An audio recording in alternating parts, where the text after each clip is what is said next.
All right, gun community and the NRA. Allow me to address this national reciprocity thing, because this is a problem, and the NRA is kind of getting on my nerves, with how they're going about this. Although some people would argue and say, well, essentially they're doing the same thing as the anti-gunners, which is, they basically try to get rid of all these gun control laws bit by bit, piece by piece, since people are not willing to accept, sweeping change, when it comes to gun rights. Ironically, Chicago had that sweeping change, and, even the police officers in Chicago will tell you, they'll say, hey, we thought that, there would be this huge adjustment, and there actually was an article that was written not too long ago. It's actually, let me see if I can pull it up right now. It's in my on my Flipboard on my phone, and it's got a black guy that's on the cover. Yeah, there it is. And the piece is called "In Illinois, Concealed Carry of Guns Has Quiet First Year Expansion Sought." And this is written by Robert McCoppin, if I say that right. It's got a black guy on the front, and he gives his story about how, the police harassed him because they thought he had an illegal gun, and then they found out that he didn't have an illegal gun. But in the piece, if I can actually find the quote, let me see if I can find the quote. I'm all doing this on my cell phone, so you gotta forgive me. Where's it at? Where's he says it in here? Good and honorable, decent people, left and right. Nope, that's not it. It's easier looking at this on your iPad. You know what? Let me not waste any more time. I can't find it, but it's in there. If you go and you look at the article, basically, one of the people says, one of the, I believe it's a law officer, basically says that we thought that we'd have more problems, and we don't have this type of problems. Yeah, because law-abiding, people who carry concealed, are not your problem. They're not your problem at all. So anyway, this whole thing with national reciprocity. Now let me go back and let me pull up the other piece on national reciprocity. Where the heck is it? I hate when the way these these stupid apps work sometimes. Like, they just don't want to work the way that you want them to. Give me a second. Be patient. All right. So here it is. NRA backs constitutional concealed carry bill in U.S. Senate. Right? And this is Fairfax, Virginia. On behalf of its 5 million members, the National Rifle Association's Institute for Legislative Action announced its support of the Constitutional Carry Reciprocity Act of 2015, which was introduced today by U.S. Senator John Cornyn. I guess that's how you say his name, from Texas. The legislation would respect the rights of individuals who possess concealed carry permits from their home state or who are not prohibited from carrying concealed in their home state to exercise those rights in any other state that does not prohibit concealed carry. Now, I have an issue with this right off the top. And the issue is, what about may issue states? Stop forgetting about New Jersey. What happened in Chicago should have happened in New Jersey a long time ago, and it did not take place.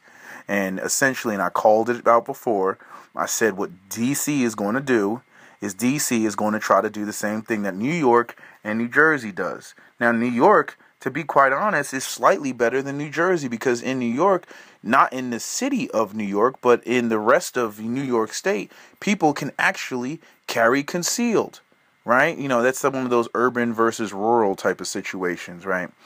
But in New Jersey, the only people that conceal carry are essentially law enforcement officers, because they put this may issue thing in there.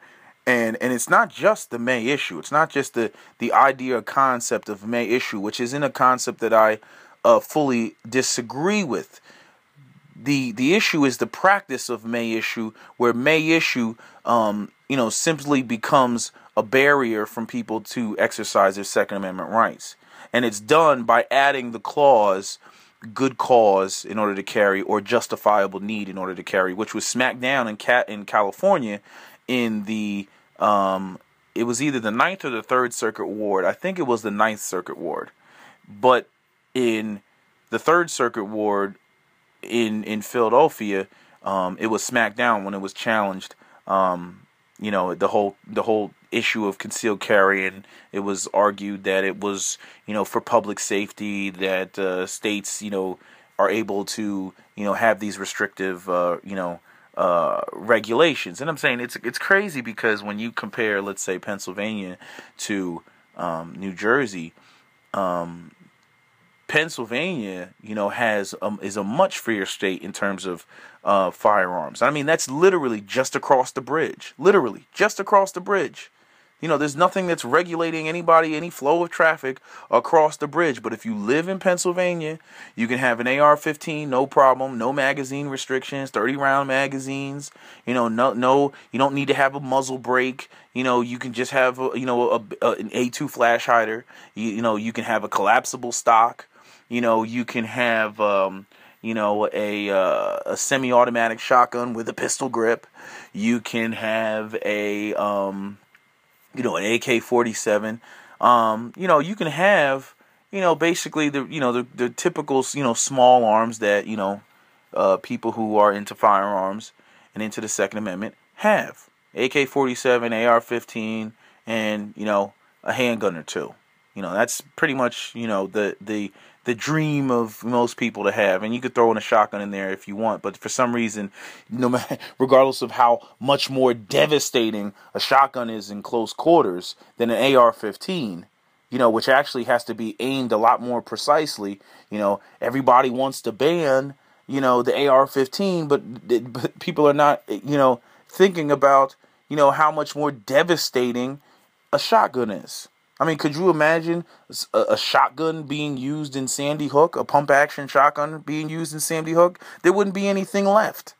But everybody's talking about, oh my God, the devastating power of the 2.23 round, the 5.56 round, the devastating power. And you even have soldiers who were in Iraq who, I shot the guy 5 times and he was still shooting back,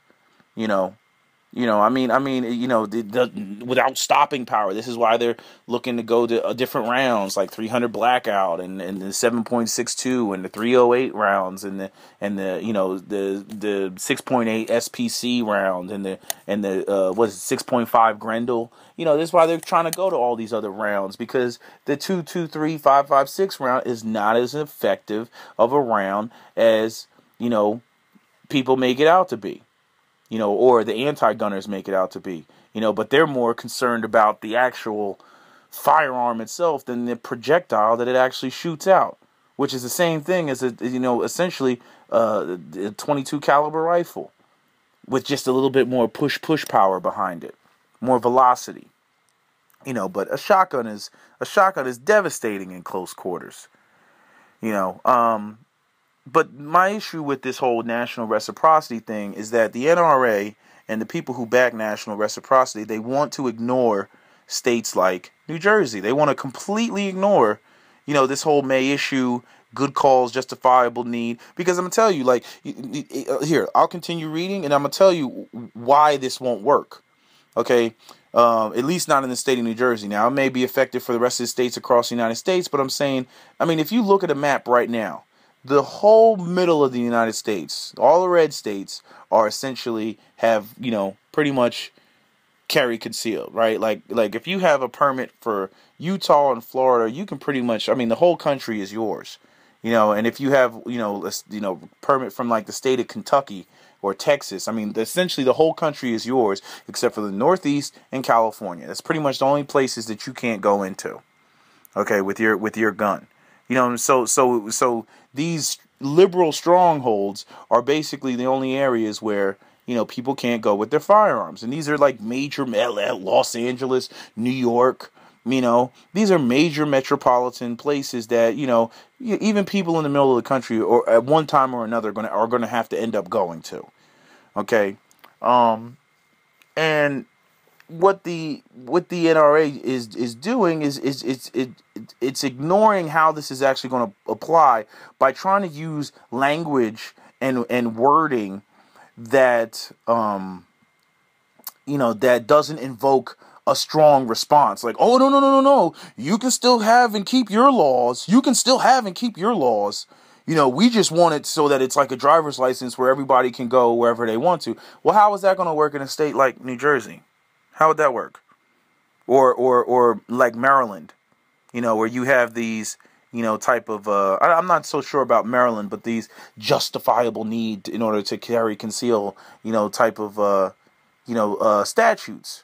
How's that going to work? So essentially, let's say the law passes, but Jersey is reluctant to change any of its ways, right? So a person who's from Texas can come into New Jersey and they can carry their concealed gun easily and just walk around and everything because, hey, I have a license and you must recognize, national reciprocity, right? But yet the people in New Jersey can't carry, right? Because that would be the whole, oh, you can keep your own laws. And see, I mean, that just creates a whole nother, storm that people are going to have a problem with. Because I can guarantee you that Jersey people, both those for the Second Amendment and both those against the Second Amendment, are going to have an issue with that. Oh, so we can't carry in our own state, but yet these other people from different states can come in here and carry. That's some bullshit. That's what's going to be said, right? So anyway, continuing, the NRA's post says, the current patchwork of state and local laws is confusing for even the most conscientious and well-informed concealed carry permit holders.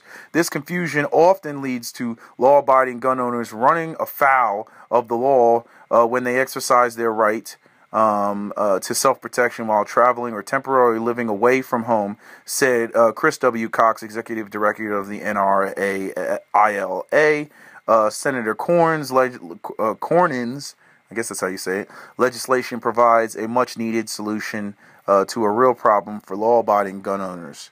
And addressing the whole Shannon Allen situation, perfect example, perfect case of people getting caught up, or that other guy that's actually doing from Texas, who's actually in prison right now in New Jersey because he decided to sleep behind a bank in his trailer, and he had the firearms in the trailer that were illegal because I think one of them was an assault weapon, and he basically got 3 years in prison, and he went to appeal, and they held up his prison sentence. It's totally messed up. Continuing, this legislation wouldn't override state laws governing the time, place, or manner of carriage or establish national standards for concealed carry. Like, again, how would that work? It's like you say that, but in practice, how would that work? Okay? In New Jersey, they have justifiable need. So because justifiable is need there, the burden of demonstrating why you would need a firearm is so high that nobody can basically exercise the Second Amendment who isn't an LEO, law enforcement officer, a Leo, right? So essentially, nobody can carry in New Jersey other than who? Other than the police officers. So in saying this legislation wouldn't override state laws governing the time, place, or manner of carriage or establish national standards of concealed carry, how is that going to work? How's that going to work? I'm from Texas and I got a concealed carry permit and I'm coming to New Jersey and I'm going to carry where New Jerseyans can't even carry.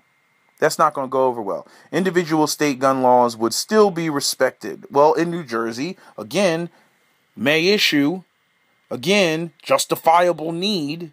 So essentially, I mean, it's basically a ban on law-abiding citizens carrying a concealed firearm. That's what it is.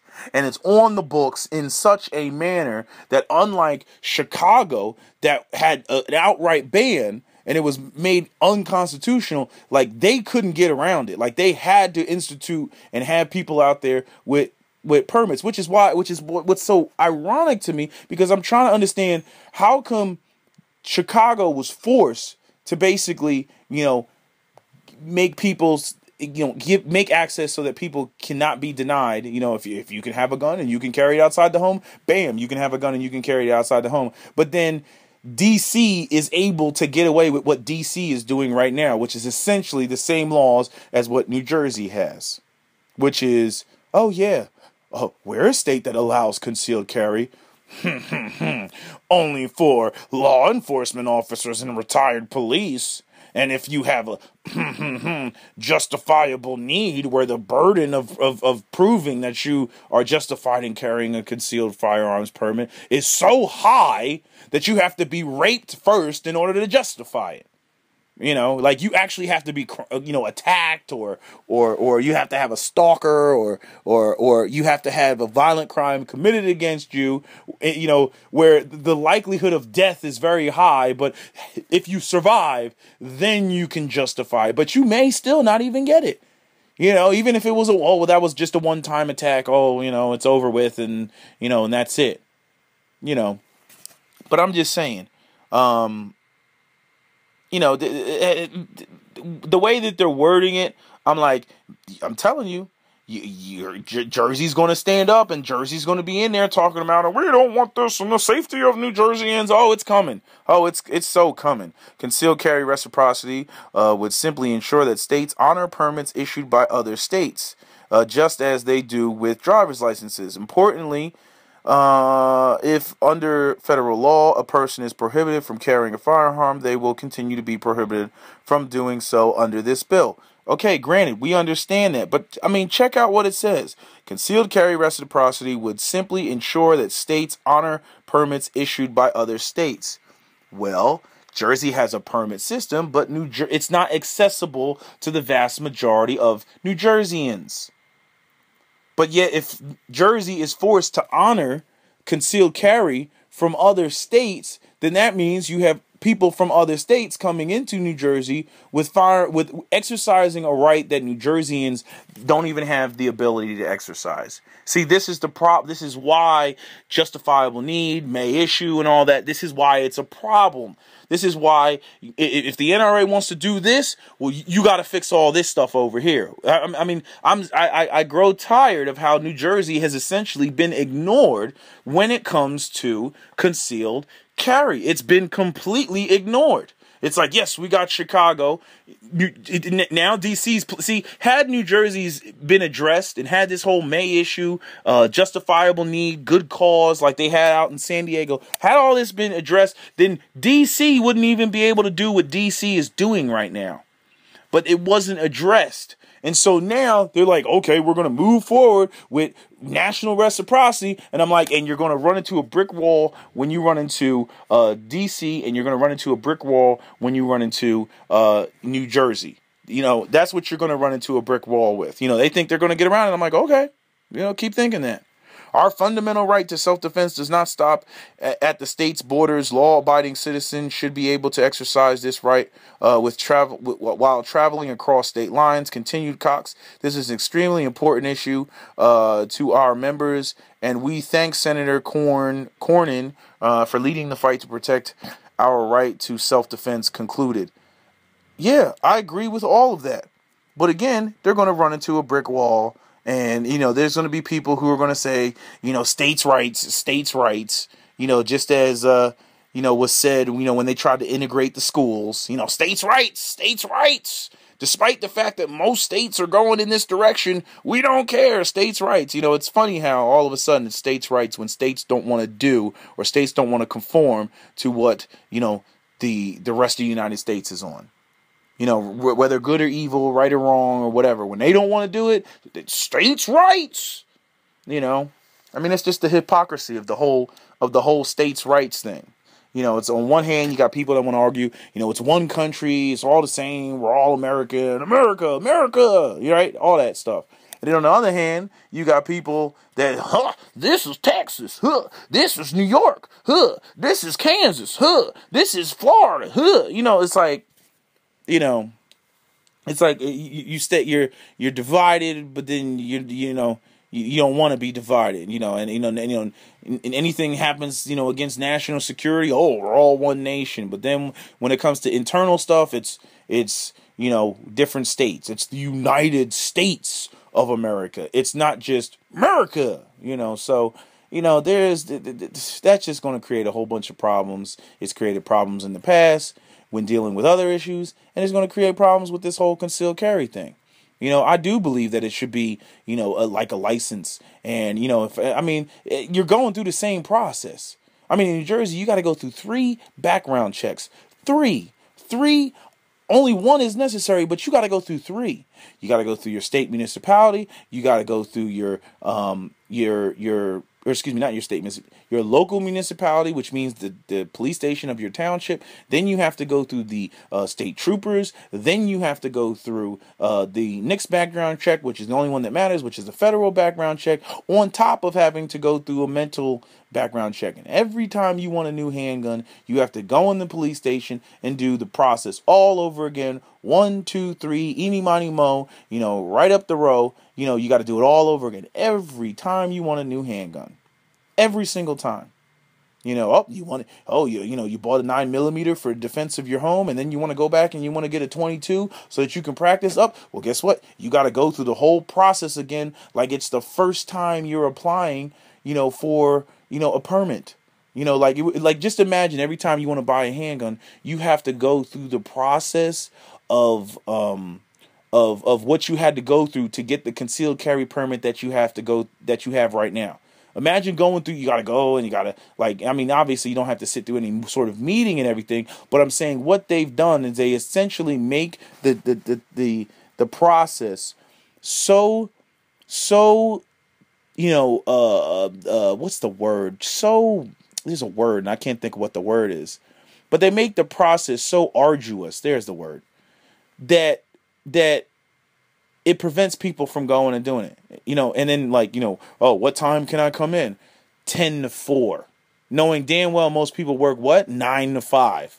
So you got to take a day off from your work to go in there, or, go on off hours, or, if in between jobs, do it in between jobs. And then when you get your job, everything's set up. I did that one time. I didn't have a job and I went in there and, did it. And then, and the weird thing is, it's that you're supposed to say whether you were an employer or something like that. But I think I put I was a student, which I was, but still, because I was taking one class for 2 or 3 credits somewhere. But anyway, I'm just saying, that